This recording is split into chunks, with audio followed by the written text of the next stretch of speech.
debout un instant alors que nous lisons la parole du Seigneur. Vous qui aimeriez prendre le passage de l'Écriture que nous allons lire ce soir, prenez Matthieu 12, en commençant au verset 38. Et là, alors quelques-uns des scribes et des pharisiens prirent la parole et dirent, « Maître, nous voudrions te voir faire un miracle. » Il leur répondit, « Une génération méchante et adultère demande un miracle. Il ne lui sera donné d'autre miracle que celui du prophète.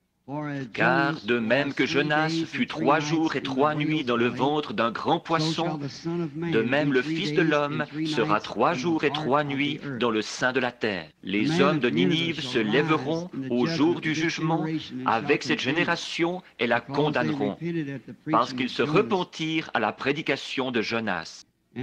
Et voici, il y a ici plus que Jonas. La reine du Midi se lèvera au jour du jugement avec cette génération et la condamnera, parce qu'elle vint des extrémités de la terre pour entendre la sagesse de Salomon.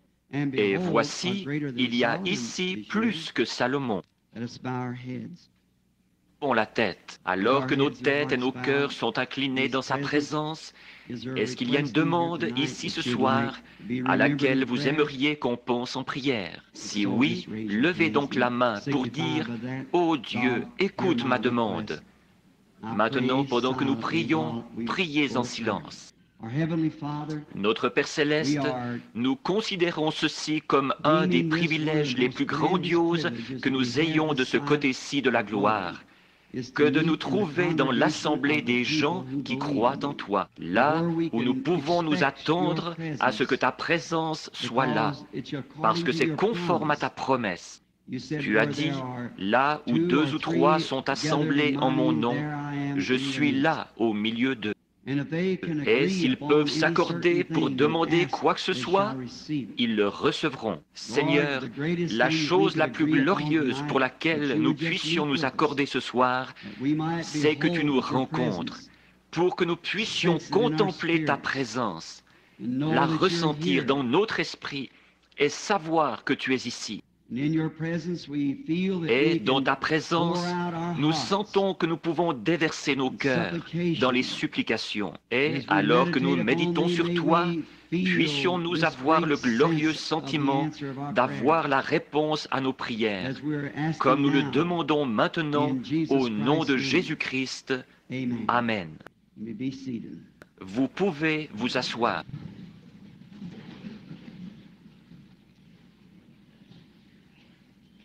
Je voudrais prendre comme sujet, si le Seigneur le veut, avec quelques passages des Écritures que j'ai notés ici, pendant quelques petits instants avant de prier pour les malades, traiter ce sujet.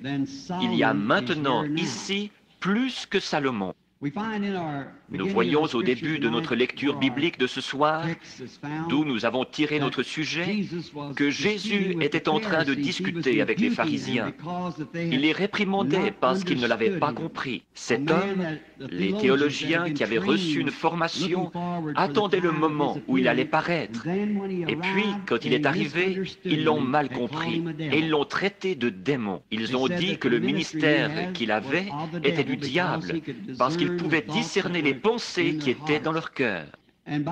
Et à cause de ça, ils pensaient qu'il était un genre de sorcier ou quelque chose comme un diseur de bonne aventure. Et n'importe qui sait que ça, ce sont des mauvais esprits. Et appeler l'œuvre de Dieu un mauvais esprit, c'était blasphémer. Et il leur avait dit qu'il le leur pardonnerait, parce que le Saint-Esprit n'était pas encore venu attendrir leur cœur et les préparer à comprendre Dieu. Leur cœur était éloigné de Dieu. Tout ce qu'ils connaissaient, c'était la théologie de la loi froide, et ils n'avaient pas encore reçu le Saint-Esprit. Mais il a dit, quand le Saint-Esprit sera venu et qu'il fera la même chose, de parler contre cela, ce ne sera jamais pardonné, ni dans ce siècle, ni dans le siècle à venir. Et je me suis dit, quand je lisais ceci cet après-midi, et que je méditais là-dessus, l'un d'eux là était venu à lui et d'une façon détournée, il lui avait demandé, « Maître, nous voudrions te voir faire un miracle. » Autrement dit, les Juifs avaient toujours appris à croire aux miracles. Les Juifs recherchent les miracles, toujours, et les Grecs, la sagesse. Alors, nous voyons que ces Juifs s'appuyaient sur un miracle. Or, combien cela témoignait vraiment contre ce pharisien, lui qui était censé connaître les Écritures, que le signe du Messie, Jésus l'avait déjà accompli, et ses yeux étaient tellement aveuglés qu'il ne l'a pas reconnu. Jésus lui avait donné le vrai signe biblique du Messie qui avait été promis dans l'Écriture. Mais lui cherchait un autre genre de signe. Et combien cela reste vrai pour les enseignants d'aujourd'hui et pour les gens d'aujourd'hui. Ils peuvent voir quelque chose d'absolument certain qui se trouve dans l'Écriture, que Dieu a promis pour leur jour. Et ils peuvent voir cela, et pourtant, ils s'attendent encore à quelque chose. Ils veulent voir quelque chose d'autre, et ils n'acceptent pas le signe de leur temps. Il leur a dit une fois, il a dit, « Vous savez discerner les cieux quand ils sont d'un rouge sombre. Vous dites, quand ils sont sombres et rouges, demain, il y aura de l'orage, et ainsi de suite. » Mais il a dit, vous savez discerner les signes dans les cieux, mais vous ne pouvez comprendre les signes des temps. En effet, l'Écriture avait bien dit que ce Messie serait prophète. Nous savons que la manière de Dieu de faire les choses a toujours été d'envoyer un prophète pour confirmer son message. Ça n'a jamais manqué. Ça ne manquera jamais. Dieu ne peut pas changer de manière de faire. Ce qu'il a décidé en premier, ça doit toujours rester ainsi. Ce qu'il dit, c'est vrai. Dieu n'a jamais traité avec des grands groupes. Il traite toujours avec l'individu. C'est comme ça qu'il a fait sortir un peuple d'entre les nations pour son nom. Juste un individu, un ici, un là, pour son nom. Il traite avec l'individu, pas par groupe. Et nous voyons que la raison pour laquelle il croyait cela, c'est qu'un prophète doit être un témoin identifié par Dieu. En effet, quand il disait quelque chose et que cela s'accomplissait, et qu'il disait encore et que cela s'accomplissait, et que tout ce qu'il disait, Dieu confirmait que c'était vrai, alors il avait dit, « Écoutez-le, car je suis avec lui. » Or, nous voyons que Moïse, en qui il disait croire, leur avait dit que l'Éternel votre Dieu suscitera un prophète comme moi, et le peuple devra l'écouter, et que tous ceux qui ne croiraient pas ce prophète seraient retranchés du peuple. Nous voyons que c'est vrai, il est venu vers les siens ne l'ont pas reçu, mais à tous ceux qui l'ont reçu, il leur a donné le pouvoir. Il leur a donné le pouvoir de devenir fils de Dieu. Comme nous voyons que ces pharisiens, ils avaient directement devant leurs yeux, et ces sadducéens, exactement ce que la promesse de Dieu avait dit qu'ils feraient. Et les voilà à chercher encore un signe,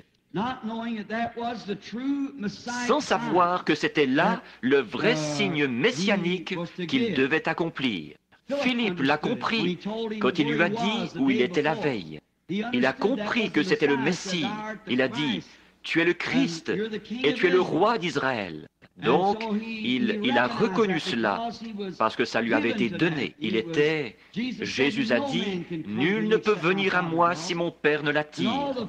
Et tous ceux que le Père m'a donnés viendront à moi. » Peu importe combien nous essayons d'entrer par un autre moyen, il faut que ce soit Dieu. Ce n'est ni celui qui veut, ni celui qui court, mais c'est Dieu qui fait miséricorde. C'est Dieu qui fait le choix. Ce n'est pas vous qui m'avez choisi, a dit Jésus, c'est moi qui vous ai choisi. Et maintenant, nous voyons que l'Antichrist, au dernier jour, séduira tous les habitants de la terre, ceux dont les noms n'ont pas été écrits dans le livre de vie de l'agneau dès la fondation du monde. Votre nom a été mis dans le livre de Dieu avant que l'agneau ait été immolé. Quand son programme tout entier a été préparé, vous étiez reconnus dans ce programme, parce que vous avez la vie éternelle. Le mot éternel, ça n'a jamais commencé. Et ça ne peut pas non plus prendre fin. Et vous êtes un attribut des pensées de Dieu avant même que le monde ait été créé. C'est le seul moyen pour vous d'avoir la vie éternelle. Et cette vie, comme il pensait à vous, elle est en vous maintenant. Il n'y a pas moyen de la séparer. Elle est là, elle y restera. Remarquez, là, ces pharisiens, même s'ils étaient des professeurs de religion, des théologiens émérites, et qu'ils étudiaient le livre jour et nuit, ils ont manqué de voir ce signe messianique. Ils étaient là à essayer de lui demander un signe. Je veux aller plus loin pour vous montrer que Dieu donne toujours des signes. En effet, il est surnaturel. Il traite toujours avec les gens à travers des signes bibliques. Dans l'Ancien Testament, quand ils avaient une question, que quelqu'un avait eu un songe et qu'il n'y avait pas là de prophète, on l'amenait au temple, là où il y avait ce qu'on appelait l'Urim Tumim. Vous, les enseignants de la Bible, vous comprenez ce que je veux dire. C'était le pectoral que portait Aaron avec les 12 pierres qui représentaient les 12 tribus d'Israël. On le suspendait à un poteau. Et là, quand ce prophète ou ce songeur ou quoi que ce soit racontait sa vision ou son songe, peu importe combien ça semblait être vrai, si ces lumières surnaturelles ne brillaient pas pour faire l'Urim Tumim sur ce pectoral, c'était rejeté. Dieu le refusait. Il faut qu'il y ait un signe surnaturel qui vient de Dieu pour confirmer. Peu importe combien ça avait l'air vrai, combien c'était d'une théologie profonde, combien ça avait l'air bon. Quand même, si le signe surnaturel de Dieu ne le confirmait pas, ce n'était pas vrai pour le juif. Or, l'Ancien Testament, le pectoral d'Aaron a été aboli avec l'Ancienne Alliance. Mais dans la Nouvelle Alliance, Dieu a encore l'Urim Tumim. C'est-à-dire que si un prophète, un songeur, un théologien ou quoi que ce soit prononce quelque chose de contraire à la parole et que Dieu n'y fait pas écho par la parole, je le laisse de côté. Parce qu'elle est l'Urim Tumim de Dieu. Et je le crois de tout mon cœur, que c'est la parole de Dieu. Et Dieu est sa propre parole. Au commencement était la parole était avec Dieu, et la parole était Dieu. Et la parole a été faite chair, et elle a habité parmi nous. Il est le même hier, aujourd'hui et pour toujours. Il est encore... Dieu n'a pas besoin d'interprète. Nous interprétons. Nous disons, ceci, c'est cela, et ceci, c'est cela, et ainsi de suite. Dieu n'a pas besoin d'interprète. Il est son propre interprète. Dieu n'a pas besoin de nous pour interpréter sa parole. La Bible, elle est écrite, et elle dit qu'elle ne se prête à aucune interprétation particulière. Dieu a dit au commencement que la lumière soit, et la lumière fut. En voilà l'interprétation. Dieu a dit, une vierge concevra. Elle l'a fait. En voilà l'interprétation. Elle n'a besoin de personne pour l'interpréter. Dieu a dit qu'en ce jour-ci, ces choses allaient se produire. Et elles se produisent. Elle n'a besoin d'aucune interprétation. C'est Dieu qui fait l'interprétation par lui-même. Ça se produit. Peu importe combien on essaye de la déformer et de dire « ça ne veut pas dire ceci, ça ne veut pas dire cela ». C'est exactement ce qu'elle veut dire, et Dieu est son propre interprète. Il confirme sa parole, et c'est comme ça qu'il l'interprète, parce qu'elle s'accomplit. Maintenant, nous voyons ces hommes là, dans Matthieu, chapitre 12, versets 38 à 40, qui lui demandaient « Maître, nous voudrions te voir faire un miracle. » Et il les réprimandait parce qu'ils n'avaient pas cru en lui et qu'ils avaient traité l'esprit même qui était sur lui de mauvais esprit, dans leur incrédulité, parce qu'ils ne pouvaient pas l'identifier aux membres de leur clergé. Ils ne pouvaient pas identifier d'où il venait. Ils ne savaient pas de quelle école il venait, s'il était pharisien ou sadducéen. Et ils n'arrêtaient pas d'essayer de démolir leurs instituts de théologie et de les appeler une bande de serpents. Et vraiment, ils n'arrivaient pas à l'identifier nulle part. Alors, d'où cet homme est-il venu?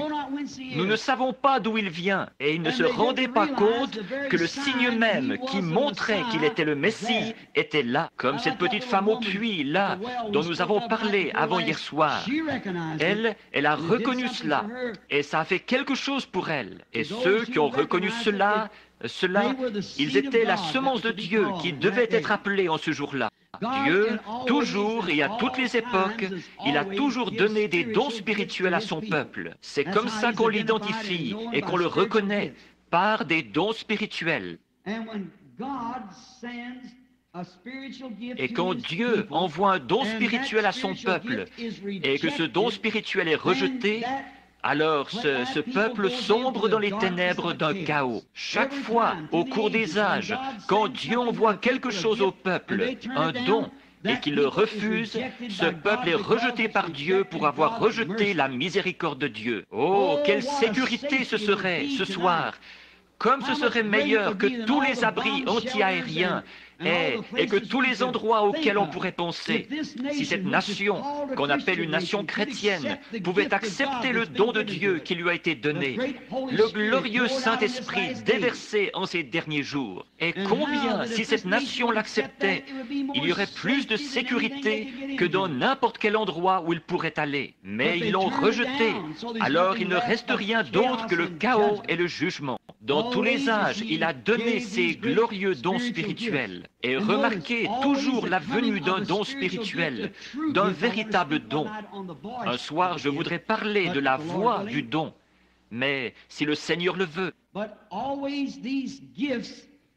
Mais généralement, ces dons sont toujours annoncés par des prophètes.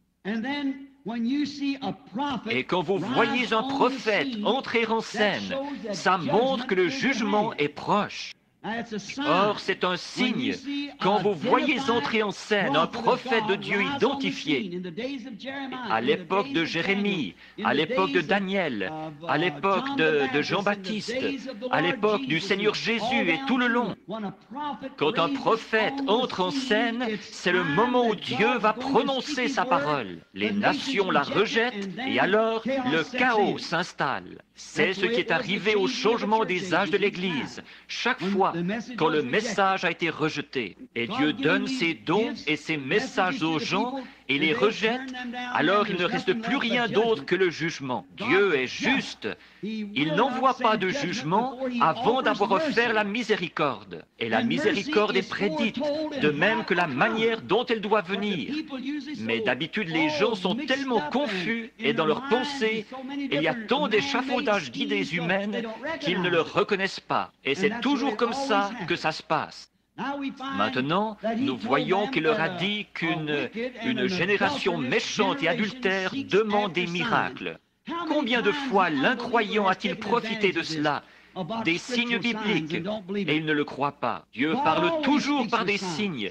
Il l'a toujours fait, il le fera toujours. Tant qu'il y aura un monde, il continuera à parler par des signes spirituels. Il a prédit qu'il viendrait. Maintenant, beaucoup d'incroyants prennent ça. Quand il a dit qu'une génération méchante ou une génération faible et adultère demande des miracles. Regardez bien ici, il parlait par une prophétie composée. Il leur disait aussi qu'ils étaient une génération faible et adultère. Et il leur disait aussi que toute génération faible et adultère, et une qui devait venir, recevrait un miracle.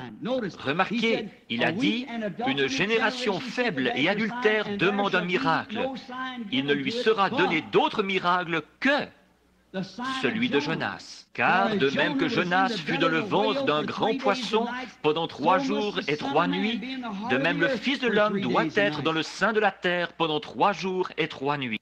Qu'est-ce qu'il disait ici? Il disait qu'une génération méchante et adultère recevrait le miracle de la résurrection. Et à quel autre âge sommes-nous jamais arrivés, où ce soit le cas plus que maintenant même, une génération méchante, pervertie, adultère qui rejette Christ. Et ils recevront un miracle, le miracle de la résurrection, que Jésus-Christ est tout aussi vivant ce soir qu'il l'a toujours été. Il est ressuscité des morts, ce qui fait de lui le même hier, aujourd'hui et pour toujours. Une génération faible et adultère demande un miracle, et ils le recevront. Et ce miracle, ce sera le miracle de la résurrection.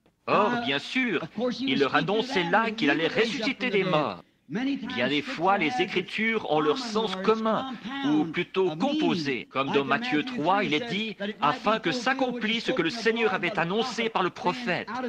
J'ai appelé mon fils hors d'Égypte. » Maintenant, si vous prenez la référence, il s'agit d'Osée. Et il avait prophétisé qu'il avait appelé le Fils de Dieu hors d'Égypte. Il s'agissait là d'Israël. Jacob était le Fils de Dieu. Et il l'a appelé hors d'Égypte. C'est à ce passage qu'on vous renvoie. Mais aussi, Christ était son fils majeur. Et il l'a appelé à sortir, alors qu'Israël était un type. De même, comme ça, c'était un type du rejet de Christ pour cette génération-là. Ici, c'est un type encore plus grand, puisque cette génération-là, qui a rejeté la résurrection, a reçu le pardon. Mais cette génération-ci, qui se moque du Saint-Esprit, est impardonnable. Nous sommes... Celui qui rejette le Saint-Esprit est plus grand que celui qui a rejeté Jésus-Christ au jour de sa chair sur la terre. Jésus l'a dit, si vous parlez contre le Fils de l'homme, quand il disait qu'il était un diseur de bonne aventure ou un mauvais esprit, il a dit, si vous parlez contre le Fils de l'homme, il vous sera pardonné. Mais quiconque prononce un mot contre le Saint-Esprit, il ne leur sera jamais pardonné dans ce siècle.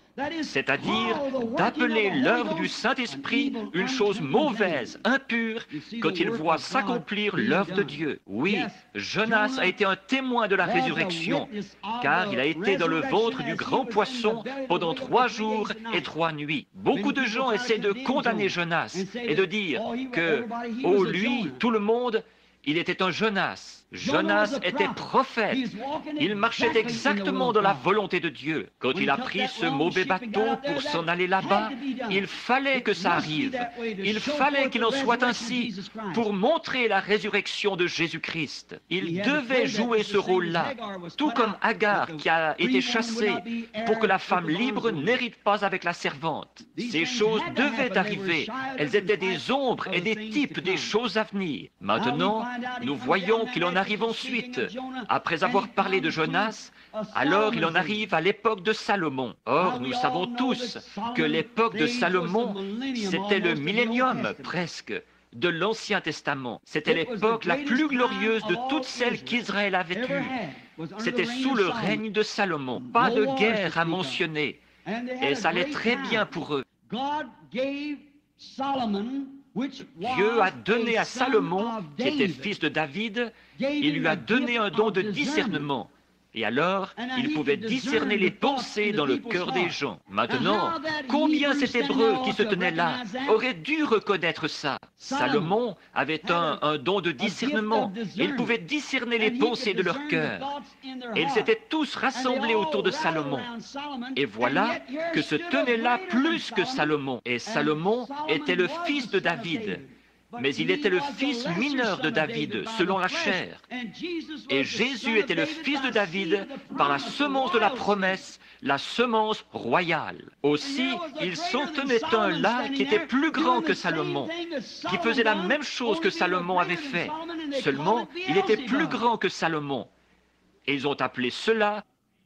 Vous voyez l'interprétation de l'Écriture? Ce n'est pas étonnant qu'il ait dit ce qu'il a dit. Une génération méchante et adultère demandera un miracle, et ils le recevront, le miracle de la résurrection.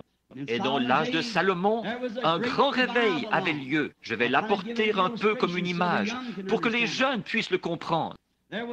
À l'époque de Salomon, un grand réveil avait lieu. Dieu avait donné un don et toute la nation s'était rassemblée autour. Tout le monde y était venu. Ils y croyaient de tout leur cœur. Ce serait merveilleux, n'est-ce pas, si ça se produisait parmi les gens ce soir.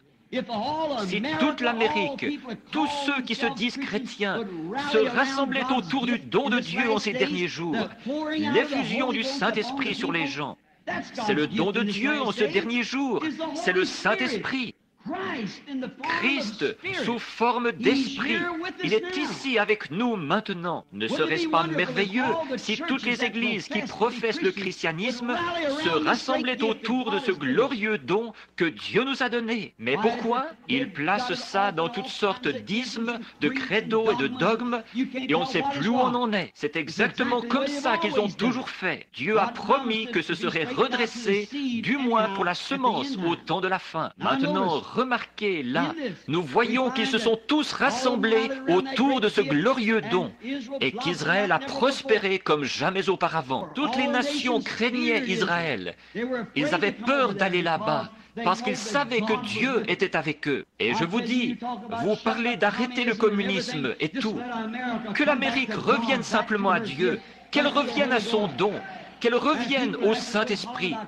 Et les gens devront arrêter de crier après le communisme. Il est tellement rongé par les Verts que les communistes eux-mêmes installent des dispositifs anticommunistes pour pouvoir les dépister. Il faut que ça se passe comme ça. Mais qu'ils reviennent. Ici, il n'y a pas longtemps, en Finlande, frère Lindsay, je crois qu'il était ici hier soir.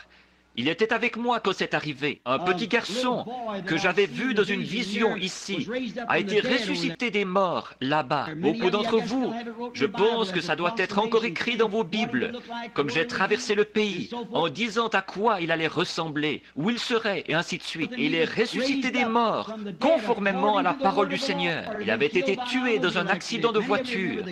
Beaucoup d'entre vous se souviennent de cette affaire.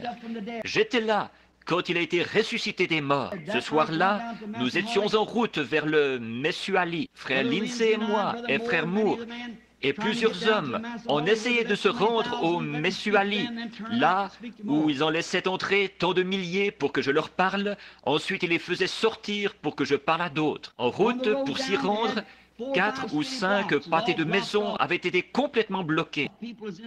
Les gens étaient dans les rues pour nous voir entrer et sortir. Et là-bas, il y avait une petite fille en béquille, avec une jambe plus courte que l'autre, qui avait été guérie.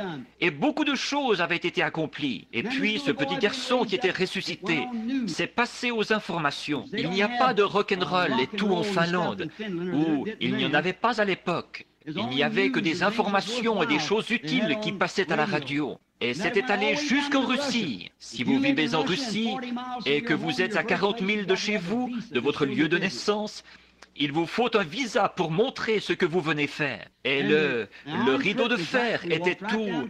On s'était approché tout près, là où il y avait des mitraillettes dans les rues, tout près de Kuopio. Et ce soir-là, comme la nouvelle s'était transmise jusque-là, il y avait des milliers de Russes dans les rues. Il y avait là ces soldats communistes, ces soldats russes, avec leurs petits calots ronds sur la tête. Et 6 jeunes Finlandais, pas longtemps après la guerre, ils n'avaient même pas encore l'âge de se raser. Ils étaient imberbes, ils portaient des grosses bottes, des grands manteaux longs. Ils marchaient dans la rue avec des sabres et tout. Ils m'escortaient à travers la foule pour que je puisse entrer. Il y avait ces Russes qui se tenaient là. Quand je m'approchais, ils se mettaient au garde à vous. Ils se tenaient comme ça.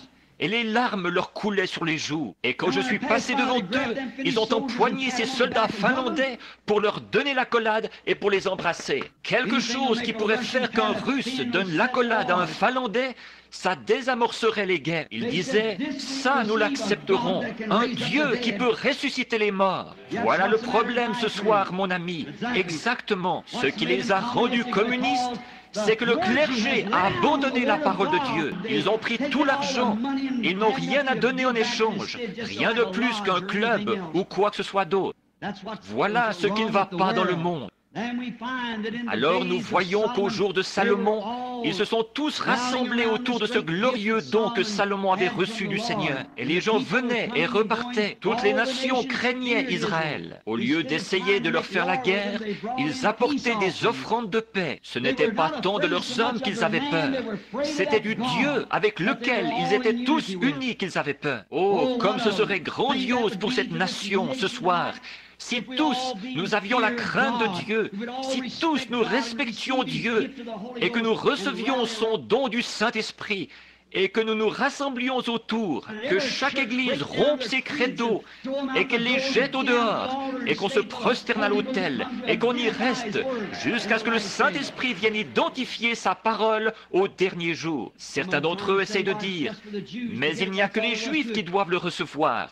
Ça s'est arrêté là. Jour de la Pentecôte, Pierre a dit, « Repentez-vous, chacun de vous, et soyez baptisés au nom de Jésus-Christ pour la rémission des péchés, et vous recevrez le don du Saint-Esprit, car la promesse est pour vous et pour vos enfants, pour ceux qui sont au loin, en aussi grand nombre que le Seigneur notre Dieu les appellera. Tant qu'il y a une semence en terre qui attend d'être appelée, il y a un Saint-Esprit pour l'appeler à lui. C'est vrai, c'est toujours la même chose. Mais nous voyons que quand il vient, il est rejeté.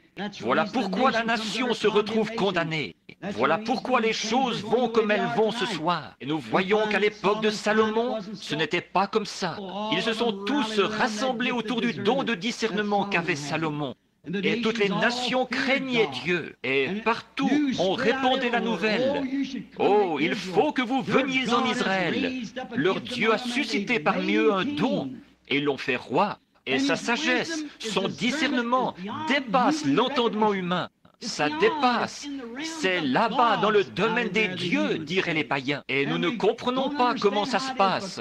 Mais Dieu, leur Dieu, s'est représenté dans un de leurs croyants.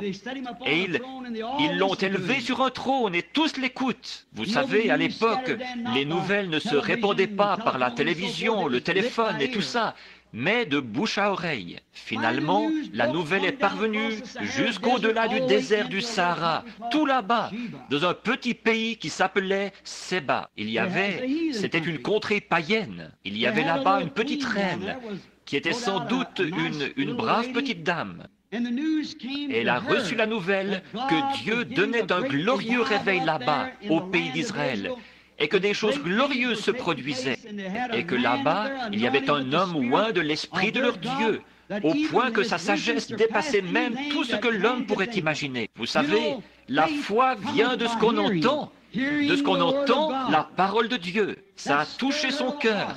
Elle s'est mise à y réfléchir. Et là, chaque fois qu'une caravane passait, sans doute que la petite reine envoyait ses soldats pour dire: j'aimerais parler à cette personne en privé, si elle vient d'Israël. Oui, Madame la Reine, nous avons été en Israël. Et, oh, c'est merveilleux. Vous devriez voir. Il n'y a rien de comparable à ça. Ça dépasse l'entendement humain. Vous savez, ils sont tous d'un même accord. Ils sont tous là, autour de ce don que leur Dieu leur a donné. Et ils le croient tous d'un même accord. Oh, c'est tout ce qu'il y a de plus grandiose. Et rien n'est caché. Dieu révèle tout. Si une nation se mettait en marche contre eux, là-bas, eh bien, leur Dieu leur révélerait par où ils arrivent et leur dresserait une embuscade avant qu'ils arrivent. Oh, c'était vraiment un glorieux réveil qui avait lieu. Alors, vous savez, la petite reine s'est mise à avoir soif de le voir par elle-même. Vous savez, il y a quelque chose là. L'homme sait qu'il vient de quelque part, et voilà qu'il est ici, et ne sait pas pourquoi il est ici. Et il s'en va quelque part, et ne sait pas où il s'en va. Et il n'y a qu'un seul livre au monde qui nous dit qui vous êtes, d'où vous venez, ce que vous êtes et où vous allez. Et c'est la Bible. C'est le seul qui vous le dit. Et c'est le livre de Dieu. C'est Dieu lui-même manifesté sous forme de parole, qu'on appelle une semence. Cette semence, dans la bonne sorte de terre, produira chaque promesse qu'il a faite. Parce que c'est Dieu lui-même, mais elle doit être arrosée par la foi pour la faire s'accomplir, comme toute autre semence. Le germe est en elle. Remarquez maintenant, nous voyons qu'en faisant cela, la petite reine s'est mise à avoir faim et soif de Dieu. Oh, si seulement les dons de Dieu pouvaient créer une soif dans le cœur des gens, une soif de lui, comme cela a été le cas pour elle. Alors, nous voyons, pour que les enfants, les tout-petits, il y en a toute une rangée qui sont assis ici et à différents endroits, pour qu'ils comprennent. Nous allons le mettre en scène pour eux, en quelque sorte, pour qu'ils comprennent. Maintenant, rappelez-vous, elle était païenne. Donc, pour faire cela, et comme elle était reine, il fallait qu'elle ait l'autorisation de son prêtre païen pour pouvoir y aller. Et je peux m'imaginer la voir s'approcher et faire ses courbettes devant lui et dire: Grand Saint-Père un tel, nous savons que les Israélites ont un réveil là-bas et que leur Dieu s'est représenté sous la forme d'un homme par un grand don en ce qu'il connaît les secrets du cœur. Et on me dit qu'il est la parole et que la parole juge les sentiments du cœur. et on dit qu'elle est à l'œuvre dans un homme. J'aimerais avoir votre autorisation, très Saint-Père, pour me rendre là-bas et faire une visite pour voir moi-même. Eh bien, j'imagine la réponse qu'elle a reçue. Nous ne collaborons pas à ce réveil. Ou plutôt, ça, c'en est la version 64. Mais toujours est-il qu'ils disent, ils n'appartiennent pas à notre dénomination. Ils ne sont pas des nôtres. Nous n'avons rien à voir là-dedans. Rien du tout. Vous n'irez pas. Et ne sont qu'une bande de fêlés. On entend toutes sortes de rumeurs à leur sujet, qu'ils auraient traversé une mer Rouge, et toutes sortes de choses comme ça. Mais il n'en est rien. Le voici, notre grand Dieu. Vous le voyez là, près du mur? Eux, ils ont été comme ceci et comme cela. Et ils ont si souvent fait ceci et cela. La petite reine est repartie dégoûtée. Mais vous savez, il y a quelque chose là. Si Dieu commence à mettre une fin dans un cœur humain, il n'y a vraiment rien qui pourra lui faire obstacle. Qu'il y ait collaboration ou non, ou quoi que ce soit qu'il y ait, il faut qu'elle trouve cela. C'est comme pour la petite femme hier soir, quand je parlais de persister et de persévérer. Vous voyez, quelque chose s'empare de vous, et vous vous emparez de quelque chose. Comme Jacob, le fils de Dieu. Jacob, le fils de Dieu, une nuit, il s'est emparé de quelque chose, et cela s'est emparé de lui. Et il ne l'a pas laissé partir avant d'avoir atteint son but, d'avoir été béni par cela. Ça, c'est la vraie chose. Et quand un homme imite quelque chose, ça ne marchera jamais comme il faut. Mais si vous pouvez vous emparer de ce quelque chose, et que ce quelque chose s'empare de vous, cela va se produire. Si vous êtes venu ici ce soir pour être guéri, et que vous laissez le Saint-Esprit s'emparer de vous, et que vous vous emparez de lui, vous allez recevoir ce que vous demandez. Il n'y a aucun moyen de vous empêcher de le recevoir. Si vous êtes venu en croyant que Jésus-Christ sauve et qu'une puissance de salut s'empare de vous et que vous vous en emparez, vous serez sauvés. Si vous croyez au baptême du Saint-Esprit et que le Saint-Esprit s'empare de vous et qu'il vous baptise, et que vous vous emparez de lui, vous n'aurez pas à quitter votre place. Il vous remplira de sa présence là où vous êtes, exactement comme il l'a fait. Comme Pierre prononçait encore ces mots, le Saint-Esprit descendit sur tous ceux qui l'écoutaient. Quelque chose s'était emparé d'eux. Quelque chose s'était emparé de cette petite syrophénicienne dont nous avons parlé hier soir. Peu importe combien elle avait d'obstacles, elle y allait quand même. Quelque chose s'est emparé de cette petite reine dont nous parlons ce soir. Une païenne, une idolâtre. C'était pareil pour cette petite syrophénicienne, une grecque, une païenne, une idolâtre. Mais quelque chose s'est emparé d'elle. Elles sont emparées de quelque chose. Il y a toujours des difficultés sur la route. Satan barre le chemin avec tout ce qu'il peut quand il voit que Dieu commence vraiment à agir. Il va le faire pour vous. Il mettra tous les obstacles qu'il peut sur votre chemin. Rappelez-vous, cette femme a eu beaucoup d'obstacles, mais sa foi n'en avait pas. La foi ne connaît pas d'obstacles. Il n'y a rien qui puisse l'arrêter. Peu importe ce que qui que ce soit dit, si vous êtes accroché à Dieu comme il faut, que Dieu est accroché à vous comme il faut, 40 médecins peuvent se tenir là pour vous dire que vous allez mourir, et vous ne croirez pas un mot. Non, monsieur, non, monsieur. 40 hommes d'église peuvent se tenir ici, comme les 400 d'Achab, pour s'opposer à vous.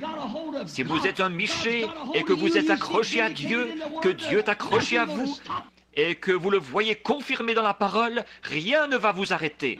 Vous vous tiendrez là, malgré tout, parce que quelque chose vous tient. C'était révélé à cette petite femme qu'il y avait un Dieu quelque part. Je peux la voir aller relire ses rouleaux en hébreu, les enrouler et les ranger dans la cruche, et retourner voir ce prêtre païen et dire « Je veux vous dire quelque chose, Saint-Père. C'est peut-être vrai, les choses que vous dites. » Mais écoutez, ma grand-mère adorait cette idole. Elle lisait ce catéchisme que vous avez. Mon arrière-grand-mère le lisait. Ma mère le lisait.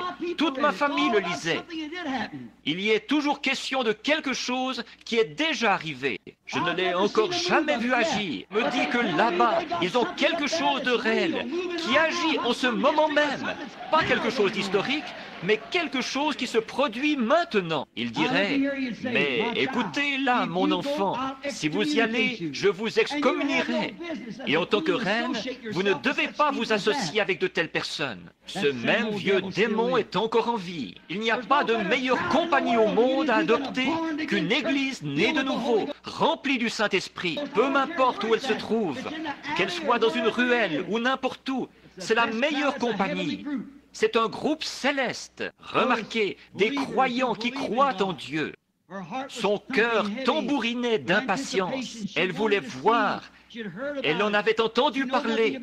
Elle n'en savait rien, mais elle voulait le voir. Et je peux l'entendre dire, eh bien, vous pouvez bien rayer mon nom du registre si vous voulez. Tout ce que vous dites, et ces idoles, et ces livres, et tout. Je vous vois sans cesse en train de parler de quelque chose, Ça n'a jamais agi. Je n'ai encore jamais vu cela agir. Je veux quelque chose de réel. Et elle se prépare à partir. Quel dommage qu'il n'y ait pas plus de ces petites reines aujourd'hui. C'est vrai. Et là, nous voyons qu'elle a utilisé une très bonne tactique en y allant. J'aimerais que tout le monde pense à ceci. Bon, elle disait qu'elle ne savait pas. Elle avait lu tous les rouleaux pour voir ce qu'était Jéhovah, pour voir de quelle manière il avait agi par le passé. Dans ce cas, il s'identifierait à cet homme, comme on le décrivait alors. C'était Jéhovah.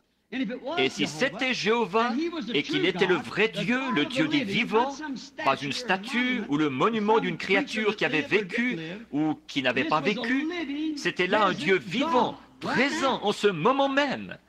Donc elle voulait se préparer à partir. Alors elle a dit, elle a emporté beaucoup d'argent.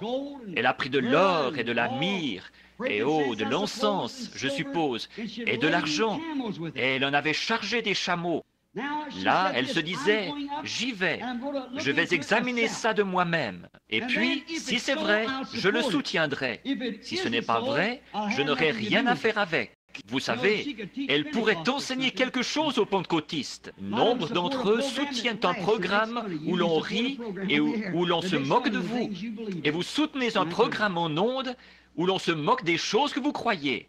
Et c'est vrai, oui monsieur, parce que ça a l'air bien, c'est sûr.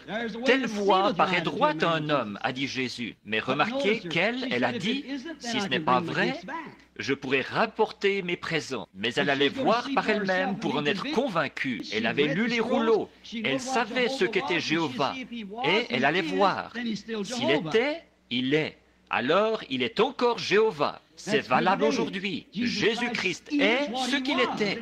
Et il le sera toujours. Il ne change jamais. La Bible dit qu'il est le même hier, aujourd'hui et pour toujours. Nous voyons cette petite femme. Alors, vous parlez d'obstacles. Alors, voici ce qui a pu lui traverser l'esprit. Souviens-toi, il faut traverser le désert et c'est un voyage très long, mesuré, d'Israël, de Palestine jusqu'en Séba, à travers le désert du Sahara. Pour un chameau, ça prendrait, je pense, pour les caravanes, ça leur prenait 90 jours, 3 mois à voyager sans arrêt pour se rendre d'un endroit à l'autre. 3 jours, 3 mois de voyage. Et puis, pensez-y, elle a traversé la chaleur de ce désert. Elle y était résolue. Il fallait qu'elle le fasse. Traverser la chaleur de ce désert jusque tout là-bas pour voir si c'était réellement Dieu. Ce n'est pas étonnant que Jésus ait dit, elle se tiendra avec cette génération, elle la condamnera. Elle n'avait pas une Cadillac climatisée. Il y a des gens ici, à Dallas, qui ne veulent même pas traverser la rue pour l'entendre. C'est vrai, ce n'est pas étonnant qu'elle se tiendra là dans les derniers jours, mais se tenir au loin quelque part et critiquer cela, ils font ça partout ailleurs. Il est dit qu'elle vint des extrémités de la terre pour entendre la sagesse de Salomon. Et il y a ici plus que Salomon. Remarquez, elle a eu ça à affronter. Elle devait probablement voyager de nuit, tellement il faisait chaud dans le désert. Les rayons du soleil qui frappent directement ce désert du Sahara, ça vous écorcherait. Et peut-être que là, elle a dû voyager de nuit. Autre chose, souvenez-vous, elle était chargée d'offrandes et tout. Les fils d'Ismaël étaient d'excellents cavaliers. C'étaient des brigands dans le désert. Comme ça aurait été facile pour les enfants d'Ismaël de venir comme un fleuve et d'abattre les 2 ou 3 petits eunuques qu'elle avait avec elle. Son petit groupe de soldats, d'eunuques.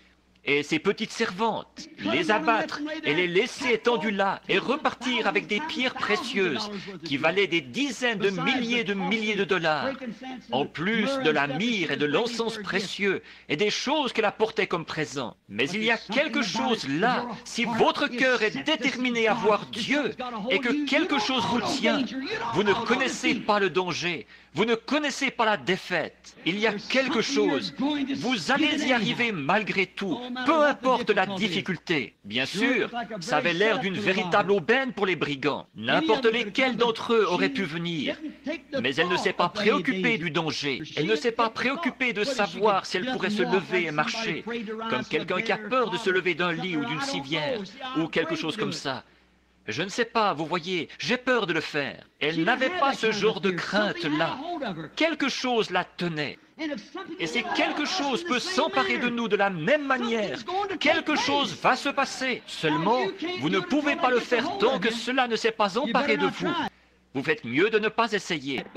Mais quand cela vous tient, ça va arriver. Remarquez, la voici. Elle ne s'est pas souciée de tous les brigands qu'il pouvait y avoir dans le désert. Ou encore, quand elle arriverait là-bas, est-ce qu'elle allait être acceptée ou non? Elle était d'une autre dénomination, vous savez. Alors, est-ce qu'elle allait être acceptée? Est-ce qu'elle allait être bien accueillie à la réunion? On ne lui avait pas demandé de venir. C'est le Saint-Esprit qui avait œuvré en elle pour qu'elle vienne. Donc c'est lui qui conduisait. Alors, pour répondre à ce sentiment qu'elle avait, qui faisait qu'elle désirait savoir, souvenez-vous, c'est votre vie à vous. Elle, c'était sa vie. Vous n'avez qu'un moment pour régler ça. Et peut-être que c'est ce soir votre dernière occasion. Si vous rejetez Christ ce soir, il se peut que vous n'ayez pas d'autre occasion. Et c'était peut-être sa dernière occasion à elle. Elle a compris cela. Est-ce que la religion formaliste et froide qu'elle avait était bonne? Ou est-ce qu'il y avait réellement un Dieu vivant? Elle n'avait rien vu dans sa propre religion. Mais elle avait entendu dire qu'il y avait quelque chose dans l'autre. Et elle avait lu au sujet de ce qu'il était. Elle voulait voir. C'est sa vie qui était en jeu. C'est ma vie ce soir. C'est moi qui dois affronter ça. C'est moi qui dois passer en jugement. Tout comme vous, vous devez passer en jugement. Il nous appartient, assis sur notre siège, étendus dans notre lit, où que nous soyons, d'examiner ces choses en profondeur. En effet, vous ne savez pas à quel moment votre carte sera retirée du fichier de Dieu, là-haut, et que vous aurez à répondre au jugement. Que vous soyez un membre d'Église ou que vous ne le soyez pas, ça n'a rien à voir. Vous aurez à en répondre malgré tout. Et vous faites mieux d'en être absolument certain. Éprouvez votre expérience avec Dieu. Voyez si vous êtes réellement tenu par quelque chose qui vous ramène à cette parole, qui vous garde loin des credos et des formes, et ainsi de suite. Il a promis que dans les derniers jours, le cœur des enfants se tournerait de nouveau vers les pères. Et nous croyons cela. Remarquez, nous le voyons maintenant, en ce jour-ci. Et elle ne s'est pas arrêtée à la crainte, ni à quoi que ce soit qui aurait pu la troubler. Elle ne pensait pas à ça. Ce qu'il y avait, c'est qu'elle voulait voir si c'était réel ou non. Alors elle s'est mise à traverser le désert. Et ça n'a pas... Elle a eu du mal à le faire. Tout ce que vous... C'est ça le problème. Nous, les pentecôtistes, on nous sert tout sur un plateau, tout ce qu'on veut. Si le pasteur n'arrive pas tout à fait à l'heure, je vais quitter les assemblées et me joindre à l'Église de Dieu. Et vous savez, on est tellement dorlotés. Ça me rappelle qu'il y avait autrefois un vieux loup de mer qui revenait de la mer. Et un poète y allait, il n'avait jamais vu la mer. Il en avait parlé dans ses écrits. Mais il ne l'avait jamais vu. Le vieux loup de mer le rencontre, il dit « Où vas-tu, mon brave ?» Il dit « Je vais vers la mer, je suis poète, j'ai parlé de la mer dans mes écrits, j'ai tant désiré sentir l'odeur de la mer et voir s'élancer ces grandes vagues bleues, avec les goélands qui chantent tout autour et le bleu du ciel qui se reflète dans la mer. » Le vieux loup de mer tire 4 ou 5 bouffées de sa pipe, abaisse le regard et crache. Il dit « Je suis né au bord de la mer, il y a 70 ans. Je ne lui trouve rien de tellement attirant. Il y avait vécu si longtemps que c'était devenu banal. Voilà ce que nous avons ce soir. Nous vivons dans la présence de Dieu depuis si longtemps qu'elle est devenue chose banale pour nous. Nous devrions nous réveiller et nous rendre compte que Jésus-Christ est vivant et qu'il est ressuscité des morts. Tout cela allait être une nouvelle expérience pour cette petite reine. Elle a persisté. Elle voulait voir cela, c'est certain. Elle a persisté. Il fallait bien qu'elle persiste pour quitter sa nation. Elle avait tout son prestige à abandonner, et toutes les associations de jeux de cartes, et tout ce dont elle faisait partie, tous les cercles de couture, et les choses dont elle faisait partie, en tant que reine, toute la célébrité qu'elle connaissait. Elle serait la risée de ce groupe. Mais qu'est-ce que ça changeait pour elle? Il s'agissait de son âme à elle. Il s'agit de votre âme à vous. Il s'agit de mon âme à moi. Qu'est-ce que ça change pour les méthodistes, baptistes, presbytériens ou unitaires, binitaires, trinitaires ou quoi encore? C'est de mon âme à moi qu'il s'agit. C'est de votre âme à vous qu'il s'agit. C'est la parole de Dieu qui est confirmée. Nous voyons qu'elle, ça ne changeait rien pour elle. Ce que n'importe qui pouvait dire, ou sa célébrité, ou ses amis, s'il fallait qu'elle laisse là tout ce qu'il y avait au monde. Si c'était réel, elle était prête à y venir. Elle donnerait son royaume, tout le reste. Si c'était réel, elle voulait trouver Dieu. Il y avait quelque chose dans son cœur. Nous voyons qu'elle a traversé le désert. Finalement, après tous ces jours, 90 jours, 3 mois, la caravane a fini par arriver à la porte. Seulement, elle n'est pas arrivée comme beaucoup de gens viennent aux réunions aujourd'hui. Il y en a beaucoup qui viennent et qui disent « J'ai entendu dire qu'il y a... quelqu'un m'a dit qu'il y avait... Oui, eh bien, je vais y aller. » Et ils s'assoient un instant. Observez-les, vous en voyez partout. Ils disent, dès qu'il dira un mot qui va à l'encontre de ce que je crois, ils prennent la porte, ils s'en vont. Je ne retournerai plus jamais en écouter un autre. Vous voyez, ils ne restent pas assis assez longtemps, c'est tout. C'est ça. Et que dire de Jésus, quand il était assis devant ses 70, là, et qu'il en avait 70, et qu'il avait toute la foule. Il était un grand homme. On disait qu'il était prophète, le prophète galiléen. Un jour, il a regardé la grande foule qui l'entourait. Il a dit, « Si vous ne mangez la chair du Fils de l'homme, et si vous ne buvez son sang, vous n'avez pas la vie en vous-même. » Pouvez-vous imaginer les médecins qui étaient assis là, ce qu'ils pouvaient dire de cet homme? Mais il veut faire de nous des vampires, boire son sang et manger sa chair? Il ne l'a pas expliqué, il n'avait pas besoin de l'expliquer. Il fallait qu'il éloigne les parasites qui l'entouraient. Au lieu d'essayer de les dorloter et de mettre leur nom sur un registre, il les éloignait. Il n'avait pas besoin d'eux. Donc nous voyons qu'il était là. Il a dit, si, il ne l'a pas expliqué. Regardez bien, les disciples, ils sont restés tranquilles. Ils n'ont rien dit. Je vois le docteur et je vois les pharisiens qui disaient, « Vous voyez, cet homme a perdu l'esprit, il est fou. Il veut maintenant que nous découpions son corps et que nous le mangions et que nous buvions son sang. Un vampire humain. Mais nous ne pourrions pas faire une telle chose. Oh, c'est insensé. Cet homme a perdu l'esprit. » Ils sont partis. Alors il a promené le regard sur ces théologiens qui étaient assis autour de lui, ces 70, et il a dit, « Vous, que direz-vous quand vous verrez le Fils de l'homme monter au ciel, d'où il vient ?» Ces docteurs en théologie se regardaient en disant, « Le Fils de l'homme monter au ciel, d'où il vient? Mais nous le connaissons, nous sommes allés à l'étable où il est né, nous avons vu le berceau dans lequel il a été bercé. » Nous connaissons sa mère. Il pêche avec nous. Il chasse avec nous. Il habite ici, dans les collines. Il porte les mêmes vêtements que nous. Il mange la même nourriture. Et ce Fils de l'homme, d'où est-il venu? Il est venu de Nazareth. Ça, c'est trop fort pour nous. Ils sont partis. Il ne l'a toujours pas expliqué. Voyez, il a regardé et il a parcouru du regard les 12. Il a dit, « Voulez-vous partir, vous aussi ?» Bon, eux non plus ne pouvaient pas l'expliquer, mais quelque chose s'était emparé d'eux. Vous voyez, ils savaient. C'est là que Pierre a prononcé ces paroles mémorables. « Seigneur, nous avons vu l'Écriture confirmée par toi. Où irions-nous? Nous savons que tu as les paroles de la vie. Tu es la source de la vie. Nous en sommes convaincus. » Jésus a dit, « Je vous ai choisis, vous les 12. Et l'un de vous est un démon. » Vous voyez, il n'y est pas allé par 4 chemins, en faisant du raffinement, en les dorlotant, en leur passant la main dans le dos, en les baptisant en cachette ou quelque chose comme ça. Il était Dieu fait chair sur la terre. Il était la parole de Dieu confirmée. Et ceux qui avaient faim sont venus. Ceux qui n'avaient pas faim ne pouvaient pas venir. Il a dit, « Tous ceux que le Père m'a donnés viendront. » Alors, comment pouvez-vous venir sans qu'il ne l'ait donné?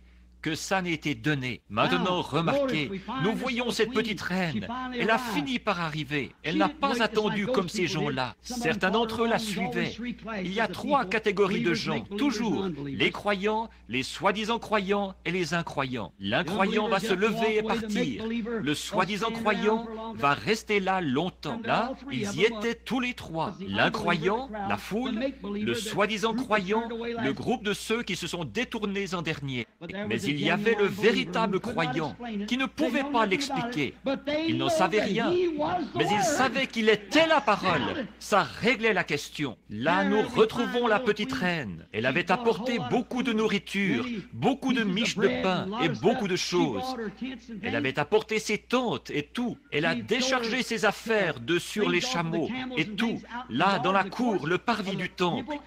Et elle a planté ses tentes. Elle s'est installée pour y rester jusqu'à ce qu'elle soit convaincue que c'était vrai ou faux. Sans doute que jour après jour, elle avait lu ses écritures. La nuit, il devait probablement voyager de nuit. Donc, pendant la journée, elle s'assoyait sous les palmiers dans les oasis du désert pour lire ce qu'était Jéhovah, ce qu'il devait être. Alors elle reconnaîtrait Jéhovah.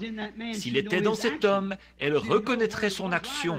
Elle saurait si c'était vrai ou pas. Donc, elle était très bien renseignée par l'Écriture. Elle n'est pas allée là-bas en disant « Maintenant, s'il dit autre chose que ce que dit mon prêtre, je vais prendre mes chameaux et m'en aller. » Elle allait rester jusqu'à ce qu'elle soit convaincue. Oh, si seulement les hommes et les femmes faisaient cela aujourd'hui. Prendre l'Écriture, voir si le Saint-Esprit est pour aujourd'hui, oui ou non, voir si ces choses dont nous parlons ont été prédites pour cette heure où nous vivons. Mais elle l'a fait. Voilà pourquoi Jésus a dit que son nom est infaillible. Pas infaillible, mais il est immortel. Elle se tiendra là au jour du jugement pour condamner Dallas au Texas. Elle condamnera les États-Unis au jour du jugement, car elle est venue des extrémités de la terre pour entendre la sagesse de Salomon. Et voici, il y a ici plus que Salomon. Un Jésus-Christ ressuscité est ici, dans la puissance de sa résurrection. Remarquez, elle a planté ses tentes. J'imagine ce matin-là, pour les enfants maintenant. Les cloches retentissaient, les trompettes sonnaient. Il y avait une réunion. Ils avaient une réunion tous les jours. Pensez-y, ils aimaient aller à l'église tous les jours. Alors, la réunion allait commencer. J'imagine que la reine est allée s'asseoir tout au fond. Et au bout d'un moment, toutes les trompettes ont sonné. On a chanté les cantiques et tout. Au bout d'un moment, le pasteur Salomon est arrivé. Il s'est assis. Combien tous le tenaient en haute estime parce qu'ils l'aimaient. Il était le serviteur de Dieu, et il venait. Pas un seul ne disait « Si seulement il était ceci, si seulement il appartenait à mon groupe. » Non, il n'y avait qu'un seul groupe, et c'était eux. Donc, ils étaient là. Et là, nous voyons que quelqu'un s'est avancé. Et bien vite, Salomon a révélé le secret de son cœur. J'imagine que la petite reine a dû dire « Un petit instant, là, vous voyez, oh, ça avait l'air vrai. » Le suivant s'est avancé. Même chose. Oh, son petit cœur s'est mis à bondir. Elle se demandait. Elle doit avoir pris une carte de prière et attendu. Excusez l'expression, mais vous savez, c'est juste pour faire comprendre, vous voyez. Pourrait avoir pris une carte et avoir attendu. Un jour, sa carte a été appelée. Et elle s'est avancée devant le Saint-Esprit qui était à l'œuvre à travers Salomon. Et la Bible dit, rien n'était caché à Salomon. Le glorieux Saint-Esprit a révélé tout ce qu'elle avait besoin d'entendre. Il l'a révélé. Et voilà que le Saint-Esprit, sa plénitude en Jésus-Christ, faisait la même chose. Et ces pharisiens disaient, « Montre-nous un miracle, guéris cet homme-là, ici, fais ceci et dis ceci. » Et qu'en sera-t-il de ceci ou de cela? Vous voyez, ils ne comprennent tout simplement pas. Cette petite reine se tenait là, et la Bible dit que rien n'était caché à Salomon. Il lui a révélé tout ce qu'elle avait besoin de savoir. Il lui a tout dit. Et à ce moment-là, elle n'a pas eu à prendre la parole de quelqu'un d'autre. Elle l'avait vu et elle le croyait. Alors, elle s'est tournée vers l'auditoire et elle a dit, Tout ce que j'avais entendu, quand je l'ai entendu, ça m'a rendu perplexe. Mais tout ce que j'avais entendu est vrai. Et c'est même plus que ce que j'avais entendu. Vous voyez, c'était son tour. Elle l'avait vu. Cela avait agi sur elle. Elle savait que c'était vrai. Et elle a dit, « Béni soit l'Éternel Dieu qui a fait de toi son serviteur. » Béni soit. Qu'est-ce que c'était? La pauvre petite femme avait vécu là-bas avec tous ses credos et ses idoles, et une fois, dans son cœur affamé, tout vrai croyant veut voir Dieu agir. S'il a déjà été Dieu, il est toujours Dieu. Et elle a vu quelque chose qui était réel, pas quelque chose de fabriqué, quelque chose d'authentique, de réel. Elle a servi Dieu le reste de ses jours parce qu'elle avait vu quelque chose qui était réel. Oh, mon ami, nous avons tellement vu de « joignez-vous à ce credo, aux musulmans ici, à ceci, quoi que ce soit, venez à ceci et ceci, cela et autre chose » et toutes sortes de sensations et tout. Certainement que le monde devrait avoir faim de quelque chose de réel ce soir, de voir quelque chose qui est authentique, pas quelque chose de mythique, du sang qui coule ou des égratignures, ou de l'huile, ou quelque chose qui n'est même pas biblique, mais un vrai Jésus-Christ qui a promis qu'il allait habiter dans son peuple dans ces derniers jours, et faire les choses qu'il faisait, quelque chose dont l'Écriture annonce que cela se produira en ces jours-ci. Tous ces petits credos,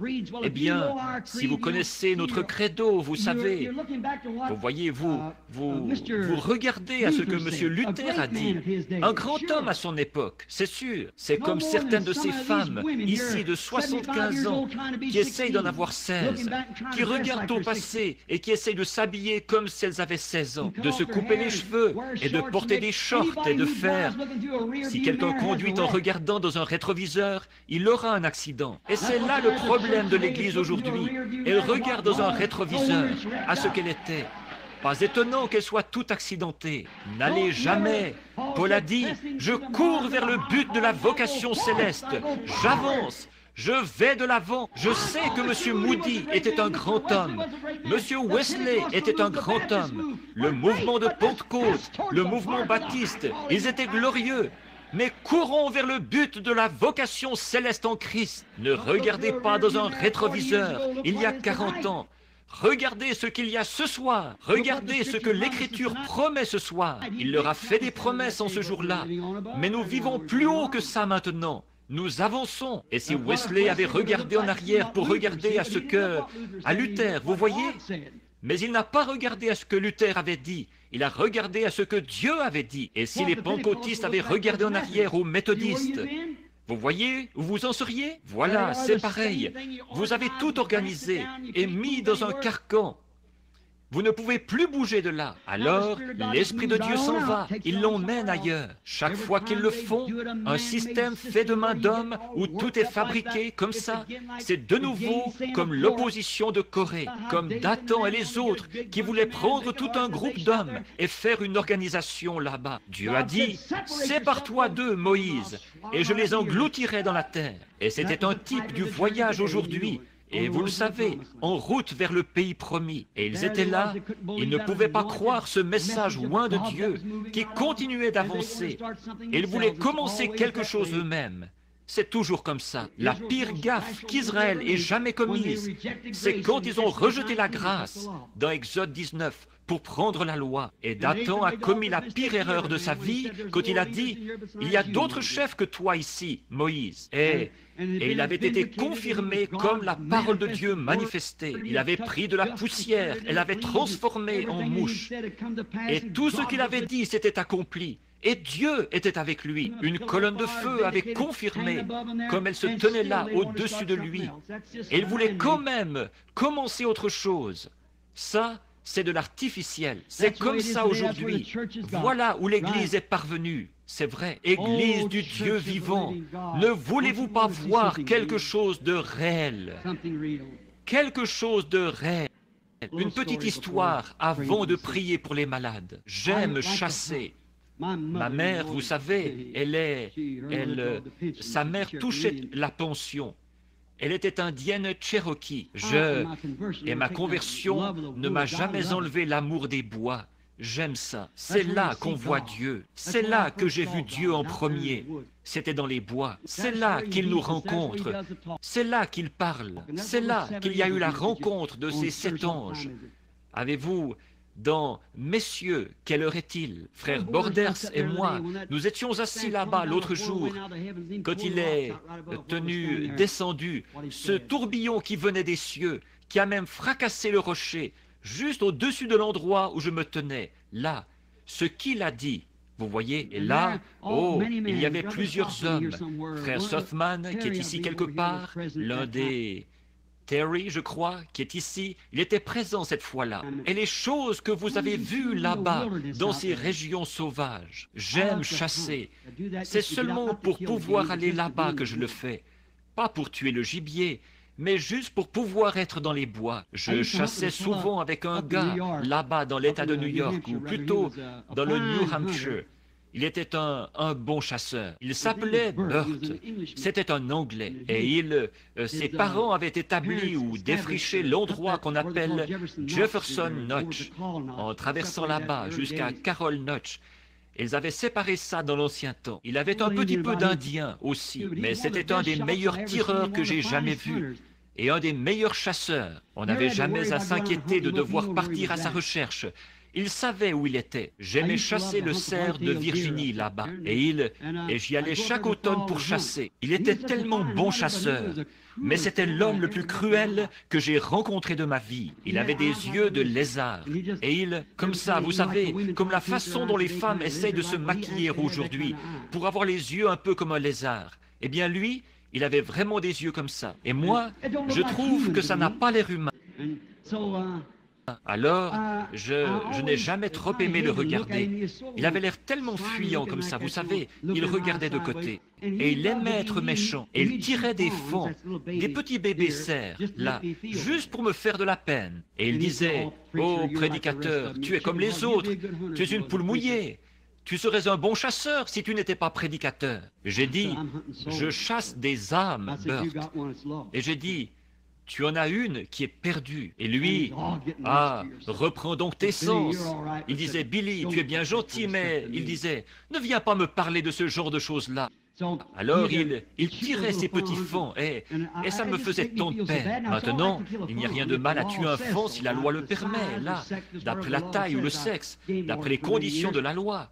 J'ai été garde-chasse pendant bien des années, mais regardez, Abraham a tué un veau et Dieu l'a mangé, donc il n'y a rien de mal à tuer un faon si la loi le permet, mais pas de les tirer pour rien, en les laissant là, pour faire son malin. Ça, c'est mal de faire ça. Si je l'ai dit, c'est pour justifier mes frères chasseurs ici, vous voyez, pour que vous voyez ce que j'essaye d'exprimer. Maintenant, remarquez, donc nous voyons que cet homme, un jour, je suis allé là-bas, ma femme et moi, nous étions ensemble, et il s'était fait un petit sifflet qui sifflait en faisant exactement le bruit d'un petit bébé faon qui pleure. Vous savez, l'espèce de petit gémissement qu'il pousse. Eh bien, tant que j'avais travaillé et je n'avais pas terminé à temps une série de réunions, et je suis allé là-bas pour chasser avec lui. Et beaucoup de gens avaient chassé. Or, dès qu'on entend un coup de feu dans cette région-là, ces cerfs, vous pensez que Houdini était un virtuose de l'évasion. À côté d'eux, il était un amateur. Alors rapidement, ils se cachaient tous, et au clair de lune, ils broutaient de nuit, ou ils se dissimulaient dans les fourrés ou quelque chose, et ils ne bougeaient pas. Alors, voilà que ce jour-là, j'ai dit, « Burt, tu ne vas pas utiliser ce sifflet. » Il a dit, « Ah, prédicateur, tu es vraiment une poule mouillée. » Il a dit, « Reprends donc tes sens. » Et nous nous sommes mis en route, nous avons mis des sandwichs dans notre chemise, et nous chassions, nous allions chasser jusque vers midi, là-haut, autour des crêtes du Presidential Range, pour ensuite nous séparer et redescendre. Si nous abattions un cerf, nous saurions où il était suspendu, nous irions le retirer 1 ou 2 jours plus tard. On le suspendait. Donc, il y avait environ 4 pouces de neige ou 6, quelque chose comme ça. C'était un bon temps pour suivre les pistes. Et nous nous sommes mis en route. Nous sommes arrivés vers le haut de la montagne. Pas de piste, il n'y avait rien. Il y avait clair de lune la nuit. et les cerfs. Bert était devant moi, il ouvrait le chemin, et moi je suivais derrière lui. Et il s'est assis un peu comme ça. La neige était sèche et il s'est mis à fouiller. Je pensais qu'il voulait manger son sandwich et qu'on allait se séparer là, parce que là, nous étions déjà bien haut dans la montagne. Et il fouillait ici. Alors j'ai décidé de sortir mon sandwich et je me suis mis à chercher un endroit où poser ma carabine. Et je me suis mis à sortir mon sandwich et j'ai regardé autour de moi. Il a sorti ce petit sifflet. Ça, je me suis dit, quel sale tour à jouer de faire ça. Alors, il a pris ce petit sifflet et il m'a regardé de ses yeux de lézard. Il a regardé vers moi.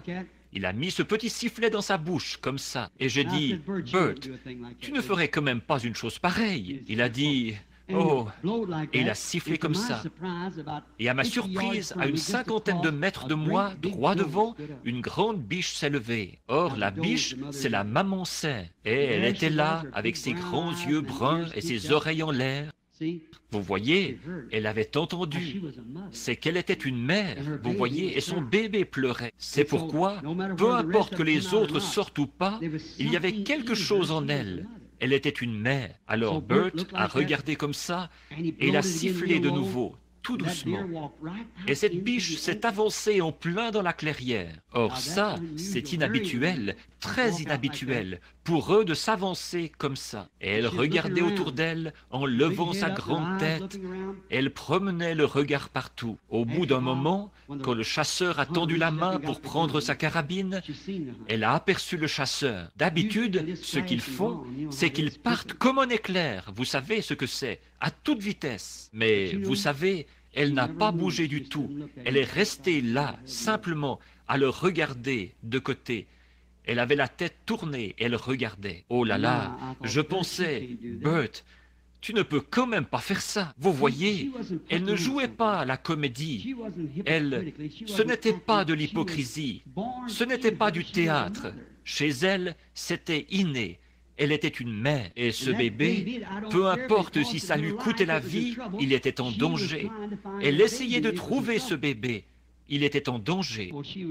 Elle était, l'instinct en elle, elle était mère. Et elle a vu le chasseur. Mais elle ne se souciait pas du chasseur. Elle se souciait de ce bébé en danger, ce petit fan. Alors il a baissé le cran de sûreté de sa 30-06. Oh, c'était un tireur d'élite. Il a braqué cette carabine sur elle. J'ai dû détourner la tête. Je ne pouvais pas m'en empêcher. Je ne pouvais pas le regarder. Je me suis dit, dans quelques minutes seulement, il va faire sauter son cœur si noble. Elle qui essaye de trouver son bébé qui est en danger, alors qu'elle sait que ce chasseur est là dans les buissons, et il allait faire sauter ce cœur si noble avec cette balle de 180 grains qu'il avait là-dedans. Et il était tellement bon tireur. Il a épaulé. Je me disais, je ne peux pas supporter de regarder ça. J'ai tourné le dos et j'ai dit, Seigneur, aide-le pour qu'il ne fasse pas ça. J'avais tellement de peine. Cette pauvre maman qui se tenait là, en train de chercher son bébé, et je savais que ce n'était pas du fabriqué. Elle était une mère. Elle se serait enfuie en toute autre occasion. Elle ne se serait pas levée pendant que nous passions. Mais il y avait quelque chose en elle. Et j'ai attendu, et le coup n'est pas parti. Eh bien, je me suis demandé, qu'est-ce qui ne va pas? Et j'ai attendu, ensuite je me suis retourné tout doucement. Et j'ai vu la biche qui se tenait là, elle le regardait toujours. Et j'ai regardé le canon de la carabine, il allait comme ça. C'est qu'il essayait de viser, et il n'y arrivait pas. Il a jeté la carabine par terre et il a tourné la tête pour me regarder. Et ses grands yeux avaient changé. Les larmes coulaient sur ses joues. Il m'a attrapé par ma jambe de pantalon. Il a dit, « Billy, conduis-moi à ce Jésus dont tu parles. » Qu'est-ce que c'était? Il avait vu quelque chose de réel. Voyez, cette petite maman cerf a dû faire preuve de noblesse de caractère, d'une vraie noblesse de caractère, qui a amené ce chasseur cruel là, qui avait le cœur le plus cruel que j'ai jamais vu. Ce n'était pas une prédication que j'aurais prêchée, c'était ce qu'il avait vu, quelque chose qui était réel. Ce n'était pas du fabriqué. Ce n'était pas de la frime, c'était là une vraie mère qui cherchait son bébé.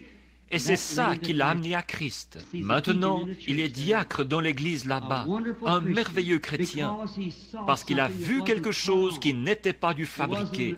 Ce n'était pas du faux semblant, c'était réel. Oh, frères, sœurs, si cette église, si ces gens ce soir, si vous et moi, il existe quelque chose de réel, pas du fabriqué. Vous pouvez en voir qui font semblant, mais il existe quelque chose d'authentique. Il y a quelque chose dans un homme qui le fait vivre pour Dieu. Il y a un authentique Saint-Esprit ce soir, frère, qui n'est pas du fabriqué. C'est quelque chose d'authentique. Et combien ici voudraient être aussi chrétiens et aussi fidèles à Christ, mort, persécution, quoi que ce soit d'autre, vous aimeriez être aussi chrétiens que cette biche était une mère. Est-ce que vous le voudriez?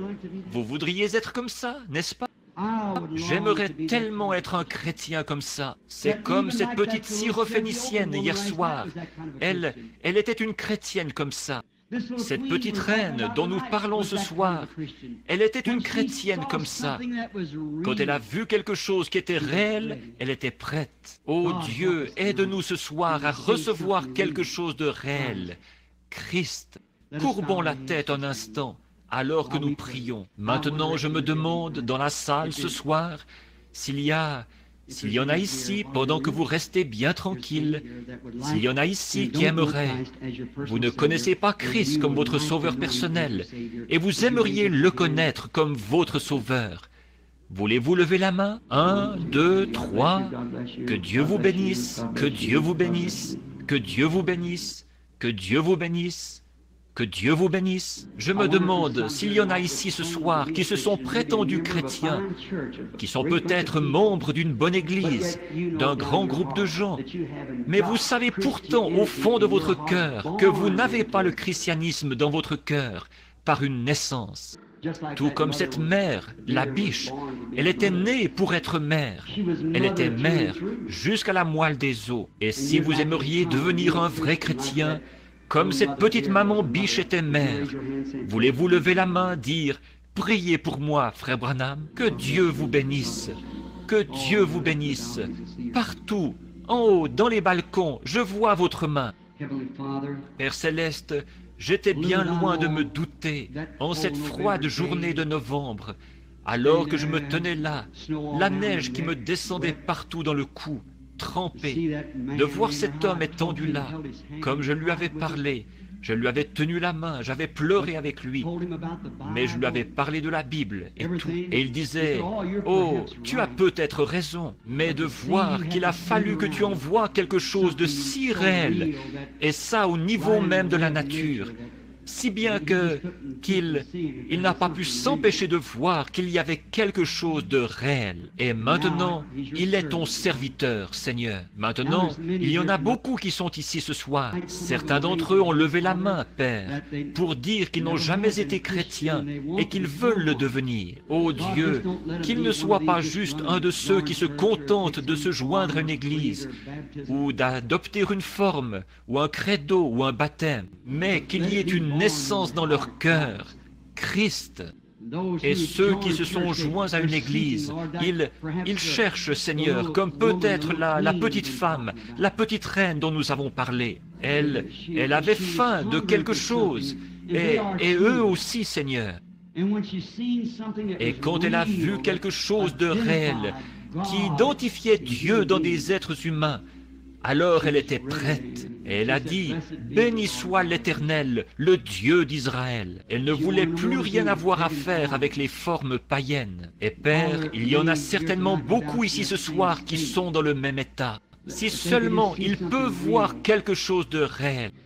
Et tu nous as dit que tu étais ici dans le monde, ce qui allait se produire en ce jour-ci. Il nous est dit que tu es le même hier, aujourd'hui et pour toujours. Et nous savons comment tu étais identifié et que les pharisiens ont manqué de le voir. Seigneur, les mêmes groupes aujourd'hui manquent de le voir.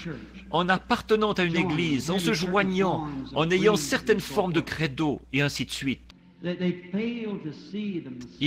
Ils manquent de voir le Messie, le glorieux Saint-Esprit qui s'identifie avec les gens, comme tu as promis que tu le ferais. Accorde ce soir, Seigneur, que chacun de ceux-ci se rende compte de ta présence et qu'il la voie, et puisse cela pénétrer leur cœur.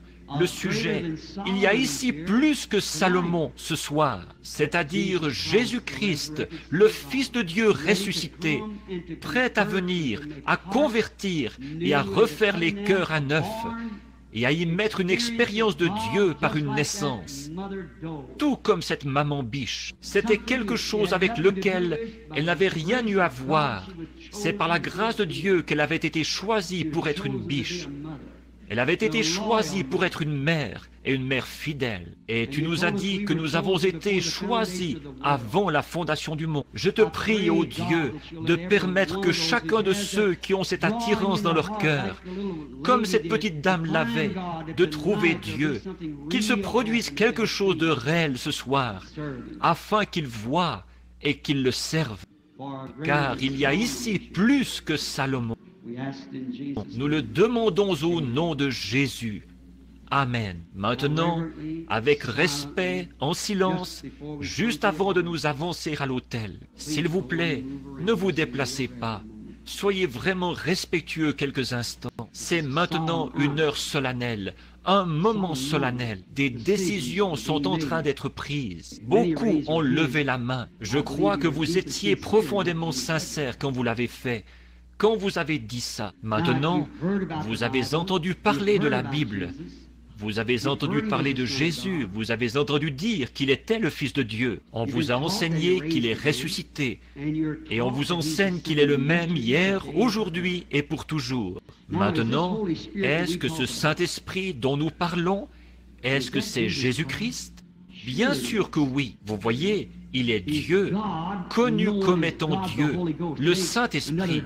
Ce n'est pas un autre Dieu, c'est le même Dieu. Père, Fils et Saint-Esprit, ce ne sont pas trois dieux, ce sont trois attributs du même Dieu. Vous voyez, le même Dieu sous trois formes. C'est tout. Vous voyez, autrement dit, trois fonctions en quelque sorte. Vous savez, alors qu'il agit comme Père, ensuite comme Fils. C'est Dieu qui s'abaisse. Il passe de quelqu'un qu'on ne peut pas toucher, même pour avoir touché la montagne on devait mourir, à celui que nos mains ont pu toucher dans la chair. Et maintenant, il est en vous. Il vous a sanctifié par son sang pour pouvoir vivre en vous. En ce jour-là, vous connaîtrez que je suis dans le Père en moi en vous et vous en moi. Voyez, c'est Dieu au-dessus de nous, Dieu avec nous, Dieu en nous. Voyez? Et c'est Christ, ce soir, le Saint-Esprit, il est le même. Et vous êtes, il est le cep, et vous êtes les sarments. Ayez foi en lui. Et s'il s'identifie ce soir comme étant au milieu de nous, maintenant, s'il se tenait ici avec des cicatrices, ce serait un être humain, c'est-à-dire la chair. N'importe qui peut imiter ça. Un être humain peut se défigurer, ou peut-être, nous ne savons pas à quoi Jésus ressemblait. Nous n'avons que l'idée qu'en avait l'artiste, la psychologie de ça, à quoi il ressemblait. D'après Hoffman, c'est une chose, d'après Salman, une autre, et combien d'autres encore. Mais comment feriez-vous pour le reconnaître?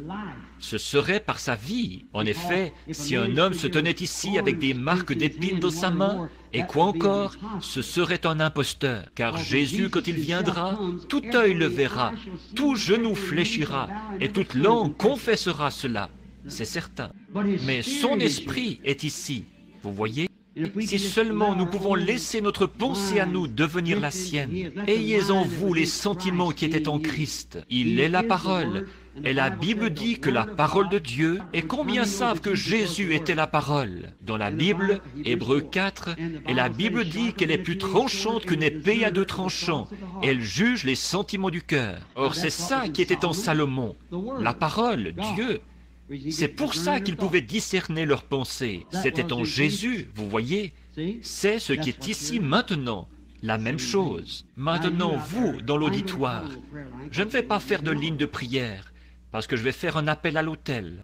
Il y en a peut-être ici qui n'ont jamais été dans une de mes réunions. Je ne vois personne dans la salle que je connaisse. Quelqu'un me disait qu'il y en a eu une trentaine hier soir, ou plus, qui ont été appelés. Vous rendez-vous compte qu'une fois, une femme a touché son vêtement, et elle s'est retournée, alors que la même chose s'était produite, et de la vertu était sortie de lui. Lui, le Fils de Dieu.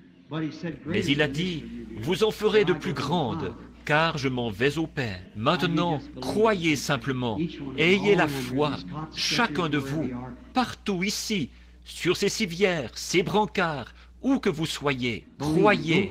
Ne pensez pas que vous êtes un cas désespéré. Maintenant, si je pouvais vous guérir, je le ferais. Mais je ne peux pas vous guérir. Je peux vous imposer les mains, et j'ai l'intention de le faire, à tous ceux qui ont des cartes. Et ils distribuent des cartes tous les jours. Donc, c'est ce que j'ai l'intention de faire. Mais ça, c'est seulement pour montrer que je crois avec vous. Mais regardez, pourquoi ne pas simplement le toucher, lui? La Bible dit qu'il est un souverain sacrificateur, maintenant même, qui peut compatir à nos infirmités. Pas vrai? Eh bien, s'il est le souverain sacrificateur, alors certainement qu'il agirait de la même manière qu'il l'a fait à l'époque. N'est-ce pas? Certainement qu'il agirait de la même manière qu'il l'a fait à l'époque. Très bien. Maintenant, touchez-le par la foi. Maintenant, Père Céleste, la réunion est à toi, mais j'ai apporté un enseignement ce soir sur cette petite femme qui avait vu quelque chose de réel, quand elle avait vu l'esprit de discernement sur Salomon. Et nous sommes sûrs, Seigneur, que tes paroles sont vraies. Tu as dit que ça reviendrait, ce qui arriva au jour de Sodome, juste avant la venue, et que tu étais le même hier, aujourd'hui et pour toujours, que les œuvres que tu as faites, nous aussi, nous les ferions, et que tu es un souverain sacrificateur ce soir qui peut compatir à nos infirmités. Qu'est-ce qu'il nous faut de plus? Qu'est-ce qu'il leur aurait fallu à ces Juifs pour qu'ils voient qu'il était prophète? Une vierge avait conçu, et toutes ces choses, mais leur credo les aveuglait. Seigneur, il y en a ici qui sont venus comme, peut-être pas de Séba, mais ils sont venus de plusieurs endroits. Je te prie, ô Dieu, de t'identifier ce soir, de montrer que tu es réel, et puis de t'identifier en eux, comme l'a fait l'instinct de mère dans cette petite biche ce jour-là. Nous sommes à toi, Père. Parle à travers nous, au nom de Jésus. Amen. Maintenant, je veux que vous ayez la foi et que vous croyiez, chacun de vous, partout, là, et priez simplement. Maintenant, regardez et priez simplement et croyez. Vous voyez, il se peut que que le Saint-Esprit n'apprécie pas qu'on fasse ceci. Dans ce cas-là, je ferai venir une ligne de prière. Mais restez simplement ici. Quelqu'un dans l'auditoire, même si je ne veux pas ceux qui ont des cartes de prière. Là, mais tous, là, priez. Bien sûr, moi, je ne sais pas, mais vous, priez simplement et voyez. Dites simplement, Seigneur Jésus, je sais que cet homme ne me connaît pas, il ne sait rien de moi. Mais je sais que je crois vraiment. Votre foi est inconsciente. Maintenant, ne forcez rien, ne précipitez rien. La précipitation vous en éloigne. C'est tout près de vous. Vous n'avez qu'à vous détendre et à croire.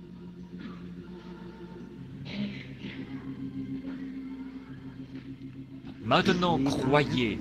Simplement, ayez la foi.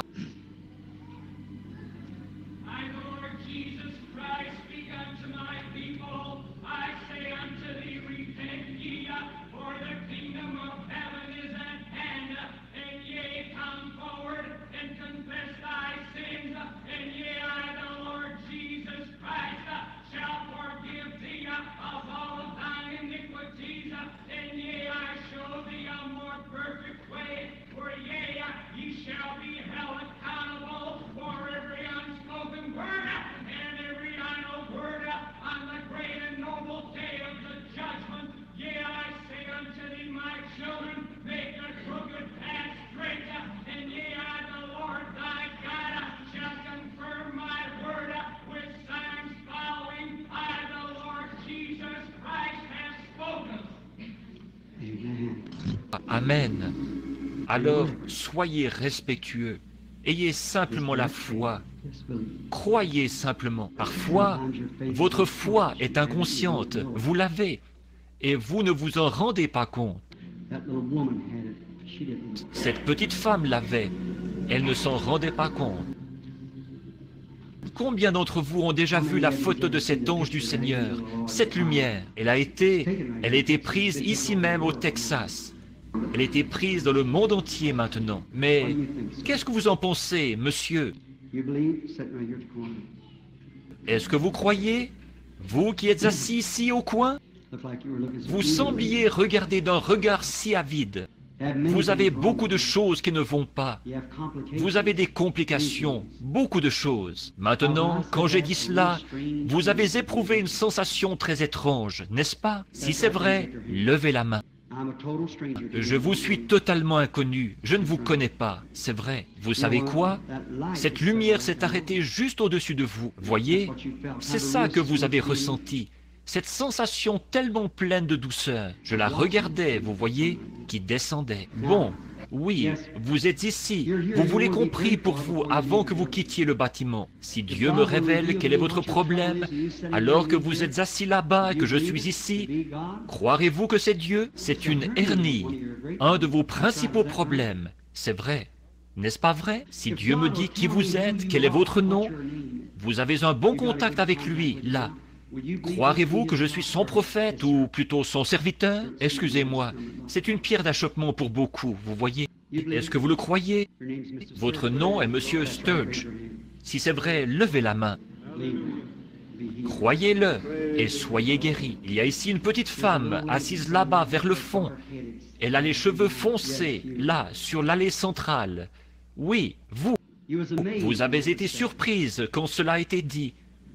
Maintenant, en ce moment, vous commencez à vous sentir un peu bizarre, vous voyez, quelque chose de vraiment doux autour de vous. Si quelqu'un veut regarder, si vous pouvez la voir, un genre de lumière qui a l'air ambre, qui descend sur la petite dame. Maintenant, son problème, c'est qu'elle a des maux de tête qui la font beaucoup souffrir.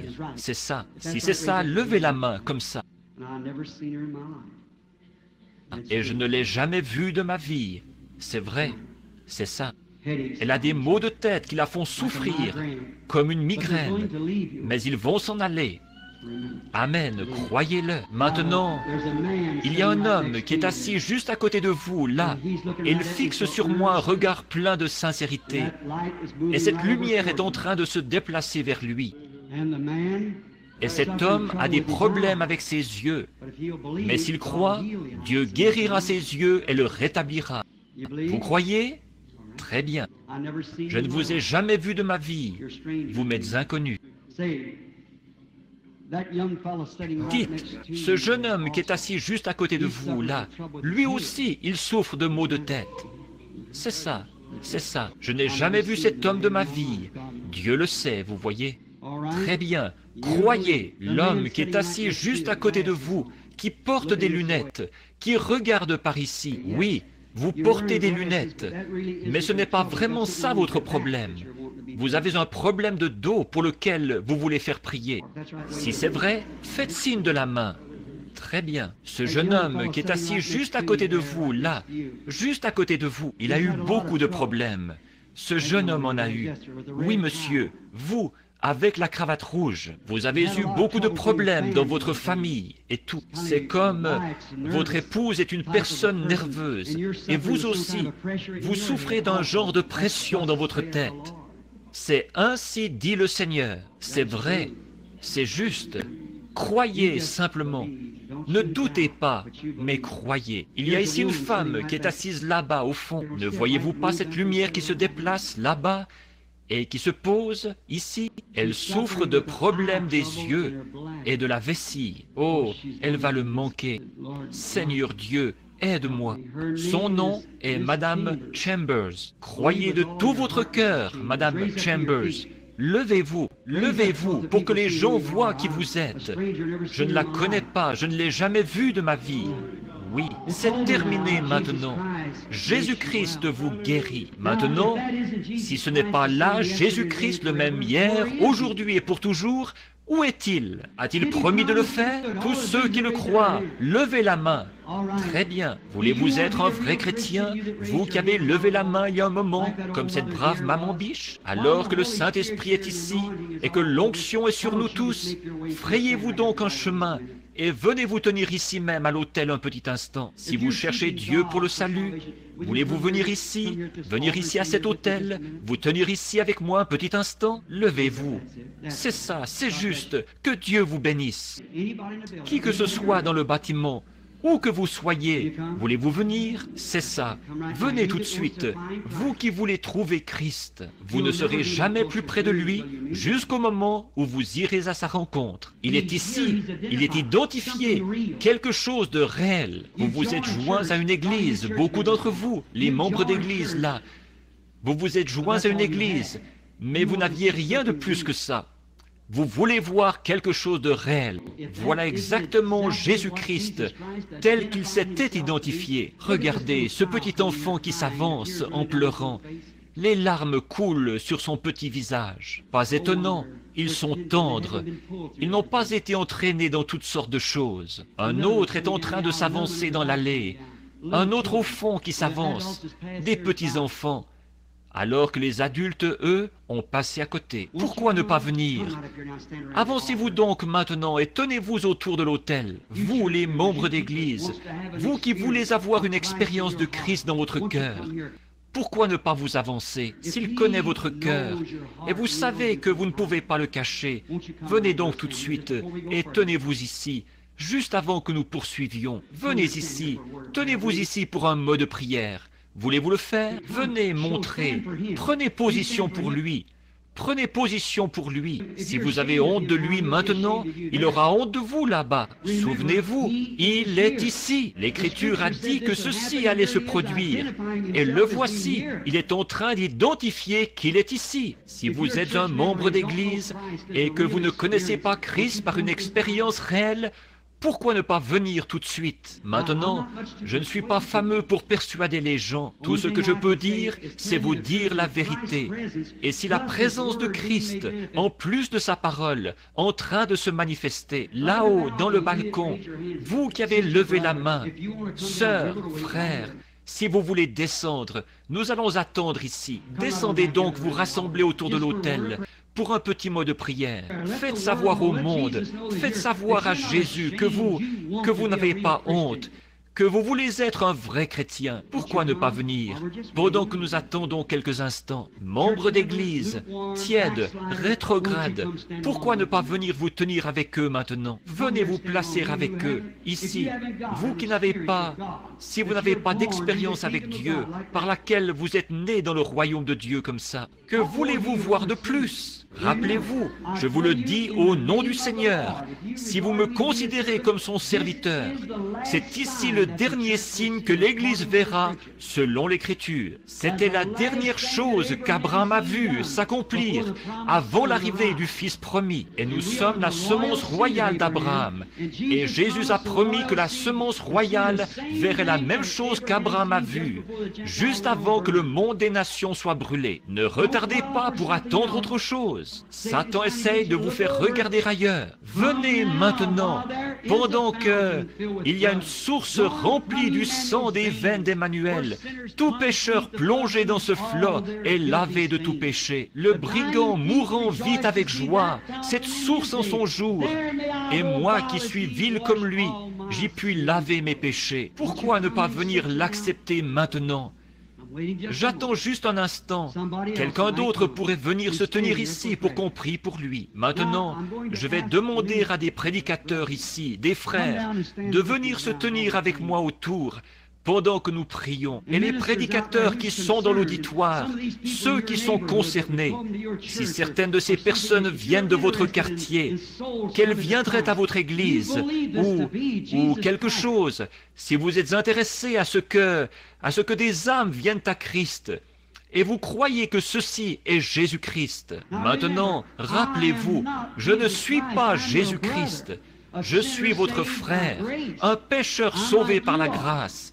Je suis comme vous, mais c'est Jésus-Christ, le Saint-Esprit qui est ici avec nous, qui tient parole. Il n'est pas obligé de faire ceci, mais il a promis qu'il le ferait. Jésus n'était pas obligé de guérir les malades, mais la Bible dit qu'il l'a fait afin que s'accomplisse ce qui avait été promis à son sujet. Maintenant, peu nous importe à quelle sorte d'église vous appartenez, si vous croyez que Jésus-Christ est présent, si vous croyez qu'il existe une expérience de la nouvelle naissance, du baptême du Saint-Esprit, prédicateurs, approchez-vous, venez parmi ces gens ici, avancez-vous jusque parmi eux, imposez-leur les mains. Nous allons offrir une prière pour eux. Je demande à notre assemblée d'être aussi respectueuse que possible pendant quelques instants. Comment savoir ce que le Saint-Esprit pourrait faire? C'est ça, entrez parmi eux, mêlez-vous aux gens, que chacun vienne parmi eux. Maintenant, souvenez-vous, il n'y a qu'une chose que vous puissiez faire, c'est d'accepter ce qu'il vous a promis. Avez-vous vu la réalité de la résurrection de Christ? Maintenant, je vais demander à l'Assemblée s'ils veulent bien se lever un instant, par révérence et respect envers cela. Que chacun de vous croit maintenant. Confessez tout ce que vous avez fait. C'est tout ce que vous pouvez faire. Ensuite, demandez à Dieu de vous pardonner. Et acceptez-le, croyez-le. Maintenant, priez, chacun à sa façon. Notre Père Céleste, nous venons à toi avec des âmes contrites. Combien la petite histoire de cette maman biche nous a profondément touchés.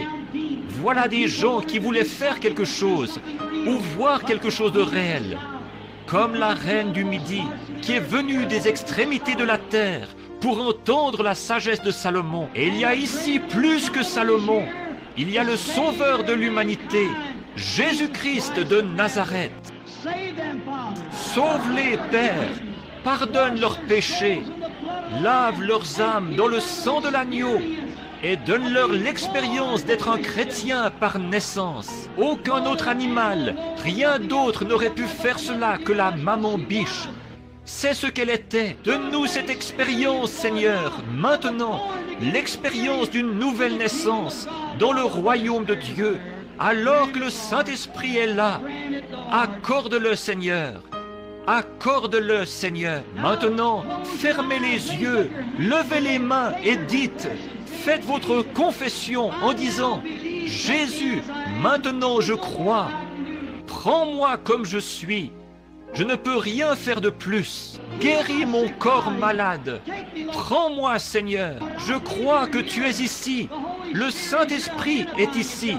Il s'identifie. Sauve-moi par ta grâce, Seigneur. C'est tout ce que je peux faire. Par le nom de Jésus-Christ. Frère Grant, voulez-vous conduire la prière?